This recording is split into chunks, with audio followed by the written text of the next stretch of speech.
जुलाई का पहला दिन है। अमूमन हम मौसम भवन आते हैं तो मानसून की बात करने आते हैं, लेकिन इस बार हम हीट वेव की बात कर रहे हैं। जी हाँ, इस वक्त दिल्ली एनसीआर में हीट वेव है। क्यों है, क्यों इतनी गर्मी है? इन तमाम सवालों को समझने और जवाब लेने के लिए इस वक्त मेरे साथ कुलदीप श्रीवास्तव जी हैं, जो कि मौसम वैज्ञानिक हैं। सर, ये जो परिस्थिति है, सबसे पहला सवाल यही है कि सर ये किस वजह से है, क्यों इतनी गर्मी है और हीट वेव क्यों है? देखिए, हमारे पास चूँकि मानसून हमारे पास डिले है। अमूमन और सालों में आप देखेंगे कि हमारे पास इस समय तक मानसून दिल्ली एनसीआर में आ चुका होता है और क्लाउड वगैरह रहते हैं, रेनफॉल एक्टिविटी रहती है। इस वजह से हमारे पास हीट वेव की कंडीशन बनती नहीं है।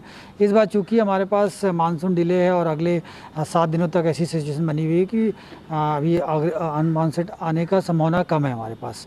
तो जो हमारे पास क्लाउड नहीं होने से और एटमॉस्फेयर में जो वार्म एयर आ रही है हमारे पास, वो राजस्थान की तरफ से चल करके दिल्ली एनसीआर पहुंच रही है और इस वजह से तापमान हमारे पास बढ़ा हुआ है और हीट वेव की कंडीशन बनी हुई है। अनयूजुअल है सर ये इवेंट?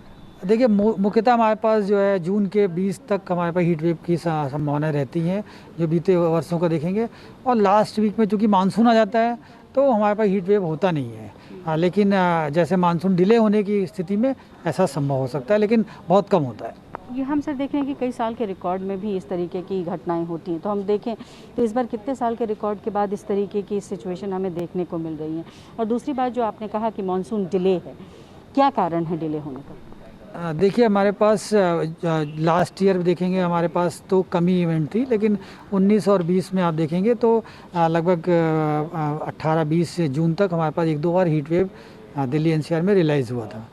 तो इस बार चूँकि मानसून डिले है तो वो सिचुएशन हमारे पास एक्सटेंड हो गई है। और अगर हम बात करते हैं मानसून डिले की, तो 14 जून तक हमारे पास जो है पूरे नॉर्थ वेस्ट इंडिया में देखेंगे कि हमारे पास इंडिया में इनफैक्ट की कंडीशन फेवरेबल बनी हुई थी। एक low pressure system Bay of Bengal में बना था, जिसका मूवमेंट पूर्वी उत्तर प्रदेश तक रहा और अच्छी रेनफॉल हमारे पास रियलाइज हुई थी। लेकिन उसके बाद हमारे पास देखेंगे वेस्टर्लीज में एक ट्रफ डेवलप हुआ था, जिसने हमारे पास प्रोग्रेस को थोड़ा स्लो कर दिया था और पश्चिमी उत्तर प्रदेश के लगभग कह सकते हैं कि 80% एरिया को कवर करने के बाद मानसून हमारे पास डिले हो गया और तब से हमारा प्रोग्रेस नहीं हो पाया। क्योंकि लार्ज स्केल जो फीचर्स होते हैं वो भी फेवरेबल नहीं है हमारे पास, तो फिलहाल अगले 7 दिनों तक उसकी संभावना भी नहीं बन रही है। इस वजह से डिले रहेगा। कब तक रहेगा सर ये हीट वेव और क्या तापमान जाने की आशंका है?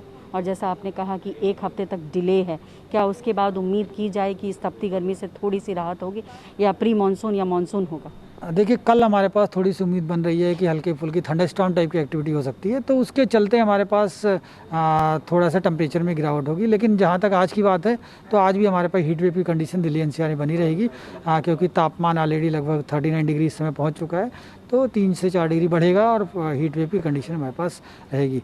कल थोड़ा हमारे पास निश्चित तौर पर तापमान कम हो सकता है, क्योंकि ईस्टर्ली विंड्स भी कुछ इफेक्ट रहेगा हमारे पास और साथ ही साथ शाम रात में कुछ थंडरस्टॉर्म एक्टिविटी, डस्टस्टॉर्म एक्टिविटी की होने के चांसेस है, तो तापमान कल थोड़ा सा गिर सकता है। लेकिन आप ये उम्मीद रखें कि लगभग 6-7 तारीख तक हमारे पास तापमान 38-39 डिग्री सेंटीग्रेड के आसपास रहेगा। बहुत शुक्रिया सर हमसे बात करने के लिए। तो जो स्थिति इस वक्त इन्होंने समझाई कि अगले 1 हफ्ते तक कोई उम्मीद नहीं है मानसून की, और जिस तरीके से तापमान में बढ़ोतरी दिख रही है वो बढ़ोतरी अभी फ़िलहाल रहेगी।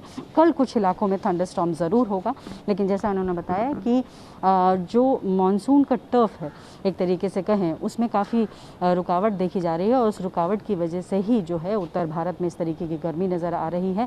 फ़िलहाल गर्मी बरकरार है, हीट वेव है, ऐसे में एहतियात बरतना बेहद ज़रूरी है। कैमरा पर्सन जहांगीर के साथ पल्लवी झा, दिल्ली न्यूज़ 24।